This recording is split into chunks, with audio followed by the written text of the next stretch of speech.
So hey guys, welcome to Bright Medico. Start करने वाले हम साइटोकाइनेंस। तो प्रीवियस लेक्चर में हमने ऑक्सिन्स के बारे में देखा था और गिबरेलिंस के बारे में देखा था। मैंने बहुत ही डिटेल लेक्चर किया है। अगर आपने वो लेक्चर नहीं देखा है तो मेरी आग्रह है कि आप जरूर से देखें, आपको बेहतरीन से समझ में आने वाला है। ठीक है, तो आज हम बात करने वाले हैं साइटोकाइनेंस। जैसा कि आप स्क्रीन पर देख सकते हैं, साइटोकाइनेंस का डिस्कवरी किसने किया था। तो साइटोकाइनेंस की डिस्कवरी जो है एफ स्कूग और सी मिलर और उनके साथ बहुत सारे लोग, ऐसा नहीं है कि वो दोनों बस मिलकर ही अकेले काम किए थे, उनके साथ को वर्कर्स भी थे, मीन्स उनके सहयोगी जो थे वो लोग मिलकर इसका काम किए थे। ठीक है, ड्यूरिंग 1955 में, जिसको हम लोग काइनेटीन, इसको हम लोग काइनेटीन भी कहते हैं, first isolated from coconut milk.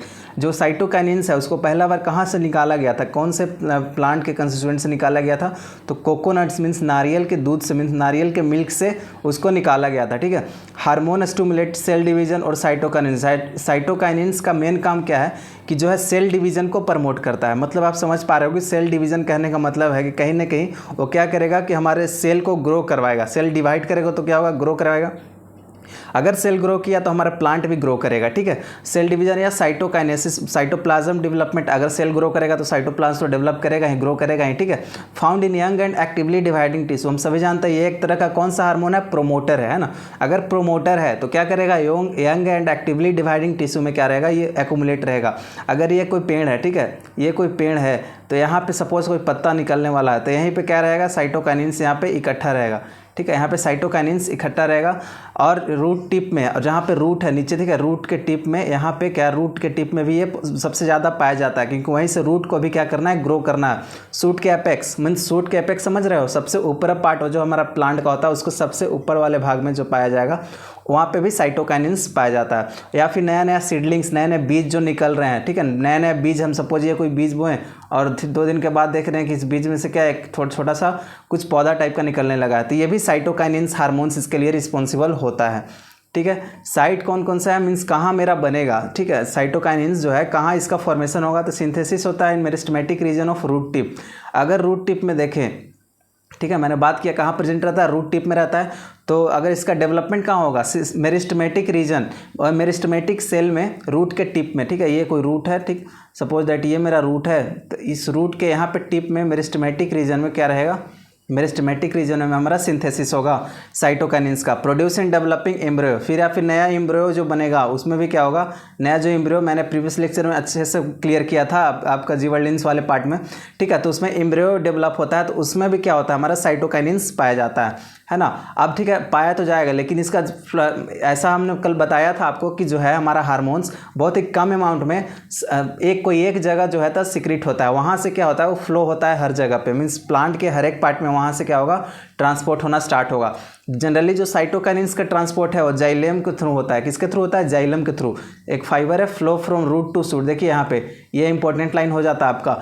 Auxins का फ्लो कहाँ से होता था, ऑक्सिन्स का फ्लो शूट टू रूट होता था, जबकि यहाँ पे जो हमारा साइटोकाइनेंस है इसका फ्लो कहाँ से होगा, रूट टू शूट होगा। मतलब इसका जो है हमारा रूट मीन्स डाउनवर्ड से हमारा अपवर्ड की ओर इसका फ्लो होगा, किसका, साइटोकाइनेंस का। ठीक, अब इसका टाइप देखते हैं। हम सभी जानते हैं कि कुछ नेचुरल भी नेचुरल होते हैं, कुछ सिंथेटिक होते हैं। नेचुरल की बात करें तो जियाटीन हो गया और N6 डाइमिथाइल अमीनोप्यूरिन, ये हमारा नेचुरल साइटोकाइनेंस का नेचुरल नेचर जो हमारा प्लांट्स में पाए जाते हैं, ये नेचुरली है। ठीक है, और हम जो लैब में बनाते हैं जो इसको सिंथेटिक कहते हैं, सिंथेटिक कौन कौन हो जाएंगे, हमारा काइनेटीन हो जाएगा, 6 benzyl adenine, benzimidazole and N diphenyl urea हो जाएगा, है ना। अब आता है फंक्शंस ऑफ साइटोकाइनेसिस। साइटोकाइनेंस का फंक्शन क्या क्या है, हमने देख लिया कि साइटोकाइनेंस क्या होता है, कैसे काम करता है। इसका फंक्शन, पहला तो फंक्शन आएगा कंट्रोल मोर्फोजेनेसिस। मोर्फोजेनेसिस क्या होता है, तो आप प्लांट टिश्यू कल्चर में, ठीक है, प्लांट टिश्यू कल्चर में साइटोकाइनिन का जरूरत कैसे पड़ा। एक सपोज हम कोई टिश्यू कल्चर बना रहे हैं जिसमें हम किसी को सेल को ग्रो करवाना है ना, ये छोटा सा सेल है, इसको ग्रो करवाना है। इस सेल को ग्रो करवाने के लिए हमको साइटोकाइनेंस की आवश्यकता पड़ेगी। ठीक है, रिक्वायर्ड फॉर कैलस। कैलस किसको कहा जाता है, ग्रोथ ऑफ कैलस। देखिए यहाँ पे कैलस लिखा हुआ है। कैलस मीन्स ऐसा सेल जिसे ग्रो कराना है ना। ये सेल है मेरा, कौन सा सेल को ग्रो करवाना है, इस सेल को ग्रो करवाना है। तो इस सेल को अगर ग्रो कराना है तो हम यहाँ पे क्या देंगे, साइटोकाइनेंस देंगे। तो यहाँ पे एक मीडियम में रखा गया, एक सपोज 2 मीडियम मैंने बनाया, एक ये और एक ये। ठीक है, तो इस मीडियम में कैलस लिए, हम कैलस लिए, ऑक्सिन लिए और इसमें साइटोकाइनिन नहीं लिए। और दूसरे मीडियम में हम क्या लिए, कैलस भी लिए, ऑक्सिन भी लिए और साइटोकाइनिन्स भी लिए। ध्यान देना है, 2 मीडियम लिए, इसमें कैलस और ऑक्सिन लिया और सेकंड में कैलस और ऑक्सिन और साइटोकाइनिन तीनों लिए। कैलस क्या होता है, जिसे ऐसा सेल, एक सेल है, कैलस क्या है, एक सेल है, तो आप ऐसे ही बोल सकते हो एक सेल लिए और ऑक्सीजन लिए, और सेकंड वाले में सेल लिए, ऑक्सीजन लिए और साइटोकाइनेंस लिए। तो फिर देखा गया ना कि ये जो हमारा सेल और कैलस और ऑक्सीजन वाला पार्ट था, मीन्स जिसमें साइटोकाइनेंस नहीं था, उसमें बहुत ही लिटिल, बहुत छोटा ग्रोथ हुआ, मीन्स बस थोड़ा सा ऐसे हुआ, थोड़ा सा ग्रोथ होकर रुक गया, ठीक है। जबकि साइटोकाइनेंस जिसमें था, कैलस था, साइटोकाइनेंस था और हमारा क्या था, ऑक्सीजन था, इसमें क्या हुआ, और ज़्यादा बढ़िया बेहतरीन सा ग्रो हुआ, कैलस ग्रो बहुत बढ़िया से ग्रो हुआ। तो ये हमारा क्या इसमें हेल्प किया, फंक्शन ऑफ साइटोकाइनेंस किसमें हुआ, हमारा मोर्फोजेनेसिस को कंट्रोल करता है इस तरह से, ठीक। सेकंड क्या हमारा, सेकंड इसका है फंक्शन रेगुलेट करता है सेल साइकिल। मैंने आपको बताया था कि सेल साइकिल और सेल डिवीजन में क्या करता है, ये हेल्प करता है, कंट्रोल करता है, किसका ट्रांजिशन कंट्रोल करता है, generally G2 to M phase, means जहाँ पे मेन जो होता है ना, आप सभी जानते हो कि जो सेल साइकिल होता है कौन सा फेज होता है, G1 फेज होता है, ठीक है, G1 phase, S phase, G2 phase और यहाँ पे हमारा M फेज होता है, ठीक है। तो इस किसको कंट्रोल करता है, G2 टू M फेज को वाला सेल डिवीजन को, मतलब मेन पोर्शन तो यही कंट्रोल कर रहा है हमारा साइटोकाइनेसिस ही, क्योंकि असली सेल डिवीजन कहाँ पे होता है, जाकर माइटोटिक रीजन में होता है, ठीक है। तो वहाँ सेल डिवीजन कंट्रोल किया। आपको इतना याद रखना है कि जो हमारा साइटोकाइनेसिस है वो सेल डिवीजन में हेल्प करता है, रेगुलेट करता है सेल साइकिल और सेल डिवीजन को। फिर आता है synthetic cytokinesis useful in promoting lateral bird development. अब जो हम लैब में, जैसे कोई लैब में जो बनाए हैं, हम लैब में जो हम प्रिपेयर किए हैं साइटोकाइनेसिस, उसका क्या यूज है, तो उसका यूज है कि हम जो अपना, ठीक है, जो हम बर्ड बनाते हैं, ठीक, जैसे एक लेटरल बर्ड होता है, लेटरल बर्ड आप सभी जानते हैं, मैंने प्रीवियस लेक्चर में बनाया था आपको। ये सपोज कि कोई प्लांट है, ये इसका लीफ है, तो यहाँ पे क्या होता है, छोटा सा लेटरल में, लेटरल साइड में क्या होता है, बर्ड ग्रो होता है। तो इसको ग्रो करवाने के लिए, मीन्स इस बर्ड को ग्रो करवाने के लिए क्या रिस्पॉन्सिबल है, साइटोकाइनेंस रिस्पॉन्सिबल होता है। क्लियर है यहाँ तक। साइटोकाइनेंस यूजफुल करता है लेटरल बर्ड में और एंड कंट्रोल करता है लीफ सेंसस। मीन्स आप देखते हो गर्मी के दिनों में ज़्यादातर पत्ती जो है क्या होता है, पेड़ से निकलने लगते हैं, झड़ने लगते हैं, तो उसको जो है बचाता है, जो हमारा लीफ सेंसेंस को बचाता है। लीफ सेंसेंट का पत्ता का टूटना को हम लोग क्या कहते हैं, एक कॉमन टर्म देते हैं लीफ सेंसेंट, ठीक है। तो उसको क्या करता है, बचाता है, इनहिबिट करता है, कंट्रोल करता है, ताकि अगर पत्ता टूट जाएगा तो क्या होगा, उसमें फोटोसिंथेसिस नहीं बनेगा। अगर फोटोसिंथेसिस नहीं होगा तो हमारा प्लांट डेड हो सकता है, ठीक। फिर क्या करता है, डिले सेंसेंट, बस सेम चीज़ है, पत्ता का टूटने को क्या करेगा, थोड़ा सा लेट कर देगा या डिले कर देगा by delaying breakdown of chlorophyll.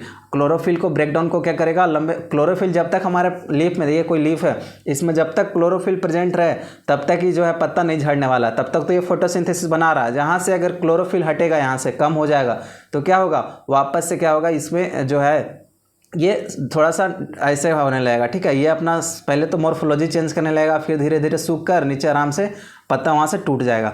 और क्या करता है हमारा साइटोकाइनेंस, सेल एक्सपेंशन करता है, प्लास्टिसिटी ऑफ सेल वाल, ठीक है। सेल एक्सपेंशन मीन्स सेल को क्या करता है, बढ़ाने में हेल्प करता है, सेल ग्रो करवाने में हेल्प करता है। बस सेम चीज़ है, यही चीज़ है। साइटोकाइनेंस का ये हमारा क्या है, मेन फंक्शन है। अब हम एक सेकेंडरी मेटाबोलाइट्स हम लोग आगे पढ़ने वाले हैं आने वाले लेक्चर में, तो इसको आप नहीं पढ़ना है अभी, ठीक है। तो आगे देखते हैं हम एब्सिसिक एसिड।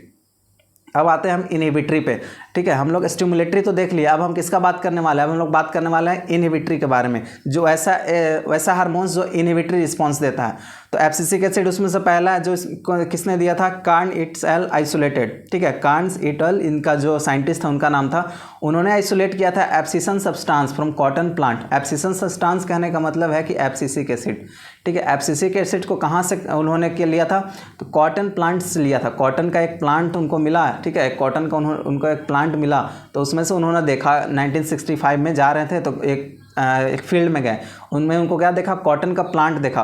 अब उन्होंने सोचा कि इसको हम क्या करते हैं, जाकर लैब में टेस्ट करते हैं। तो उन्होंने लैब में टेस्ट किया ना, तो देखने लगे, वहीं से उनको क्या एब्सिसन सब्सटेंट मिला, एक एब्सिसिक एसिड नाम का केमिकल मिला, जो क्या करता है, जो कि हमारा जो स्ट्रेस कंडीशन में या फिर डिफिशियंसी इंजरी में ज़्यादा सीक्रेट हो जाता है और जो है डोरमेंसी के लिए रिस्पॉन्सिबल होता है, ठीक।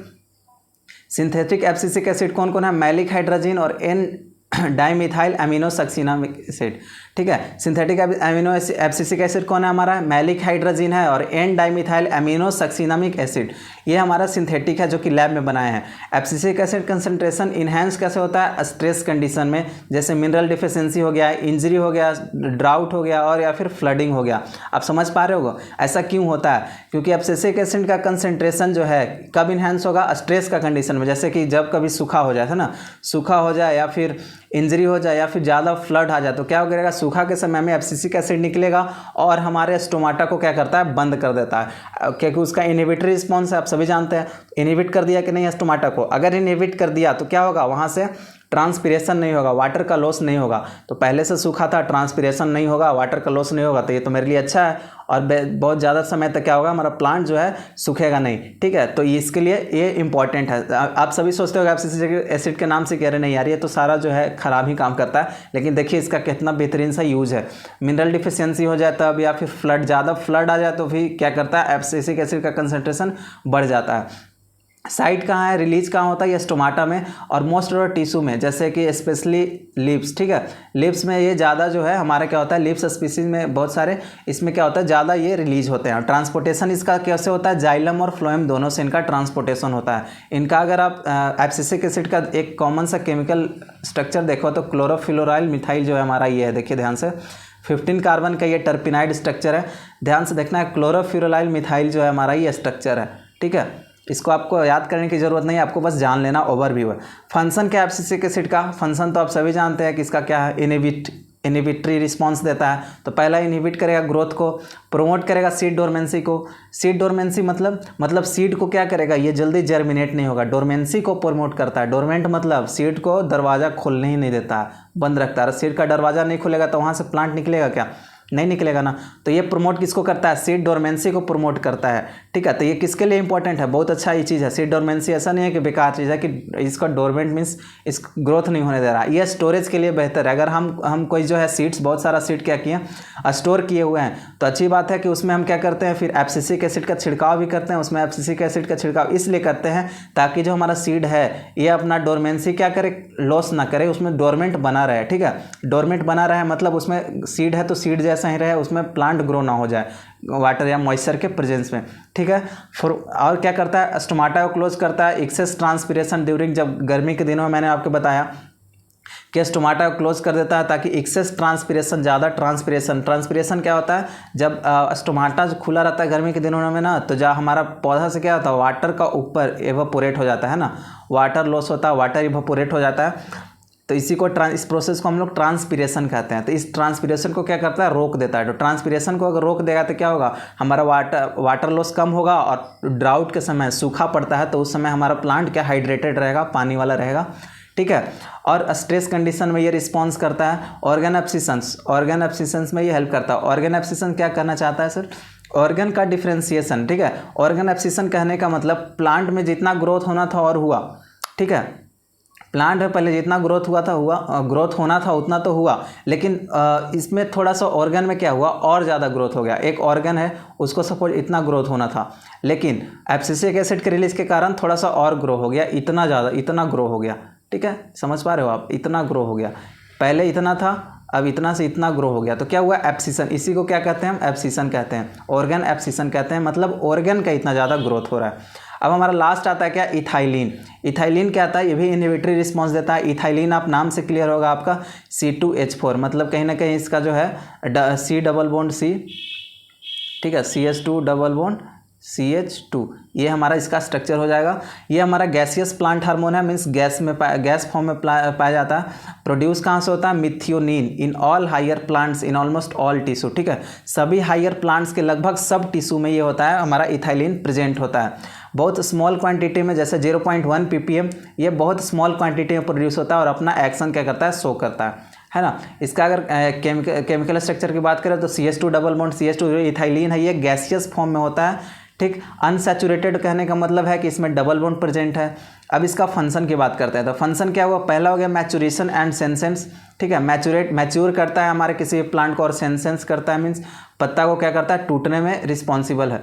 सेंसेंट फेज समझ रहे हो ना, पत्ता का टूटना, पतझड़ वाला जब सीजन आता है तो उसको सेंसेंट फेज कहते हैं, ठीक।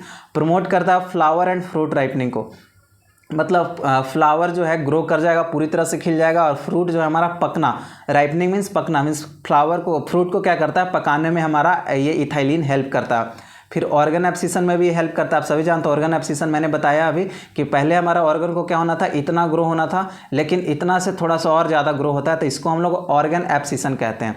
रिस्पॉन्ड करता है डिस्को बायोटिक एंड एबायोटिक स्ट्रेस में, ये भी रिस्पॉन्स करता है, और रूट इलॉन्गेशन को इनहिबिट करता है। अगर हमारा रूट जो है इतना ज़्यादा जर्मिनेट हो गया और यहाँ पे इथाइलिन डाल दो तो रूट को और क्या करेगा, इसको इलोंगेट नहीं होने देगा, रूट को और इलोंगेट मीन्स रूट को और ज़्यादा बढ़ने नहीं देगा। तो इसको क्या किया, इनहिबिट किया कि नहीं, रूट इलोंगेशन को क्या किया, इनहिबिट किया, ठीक है, क्लियर है। अब देखते हैं प्लांट हार्मोन और कुछ एक छोटा सा टेबल है। प्लांट हार्मोन जैसे auxin, cytokinin, gibberellins, ethylene, abscisic acid. अब इसमें आता है कि हमारा जर्मिनेशन के लिए कौन रिस्पॉन्सिबल है, ग्रोथ और मैच्योरिटी के लिए कौन रिस्पॉन्सिबल है, फ्लावरिंग के लिए कौन रिस्पॉन्सिबल है, फ्रूट डेवलपमेंट्स, एब्सिसन और सीड डोरमेंसी के लिए कौन रिस्पॉन्सिबल है। ठीक है, तो यहाँ आपको क्लियरली देख लेना इसको। ऑक्सिन जो है हमारा जर्मिनेशन नहीं करता है, साइटोकाइनिन्स नहीं करता है। आप सभी जानते हैं जर्मिनेशन के लिए बस एक हार्मोन रिस्पॉन्सिबल है, वो है जिबरेलिन्स। ये जीपैट के लिए इंपॉर्टेंट क्वेश्चन बनता है। ठीक है, जिबरेलिन्स क्या होता है, बस जर्मिनेशन के लिए एक हार्मोन रिस्पॉन्सिबल है, कौन, जिबरेलिन्स है। अब जर्मिनेट तो नहीं करेगा, लेकिन क्या करता है ना, ऑक्सिन, साइटोकाइनिन्स, गिबरेलिन्स क्या है, ये प्रोमोटर्स हैं। प्रोमोटर्स हैं तो क्या करेंगे, ग्रोथ और मैच्योरिटी करेंगे। सभी जानते हैं जो प्रमोट करते हैं, मतलब ग्रोथ को प्रमोट करेंगे और मैच्योरिटी को प्रमोट करेंगे। तो तीनों क्या करते हैं, ग्रोथ मैच्योरिटी को प्रमोट करते हैं। लेकिन इथाइलिन और एब्सिसिक एसिड ये इनहिबिटर हैं, तो इसीलिए नहीं करते हैं। क्लियर है आपको। अब फ्लावरिंग की बात करें तो फ्लावरिंग हमने अभी पढ़ा, इथाइलिन भी क्या करता है, फ्लावरिंग को क्या करता है, राइपनिंग में हेल्प करता है, फ्लावर को ग्रो कराना, प्रमोट करता है। फ्लावर एंड देखिए यहाँ पे promote flower and fruit ripening मैंने पढ़ा अभी। तो अब हम सभी जानते हैं कि जो तीनों था पहले, ऑक्सिन, साइटोकाइनिन, जिबरेलिन्स, तीनों तो करेंगे क्योंकि प्रमोटर हैं। साथ में इथाइलिन भी करता है, इनहिबिटर होकर भी क्या करता है, फ्लावर को ग्रोथ को प्रमोट करता है, और फ्रूट को क्या करता है, राइपनिंग में हेल्प करता है। क्योंकि ग्रो करेगा तभी तो राइपन होगा ना, अब आगे चल के पक जाएगा।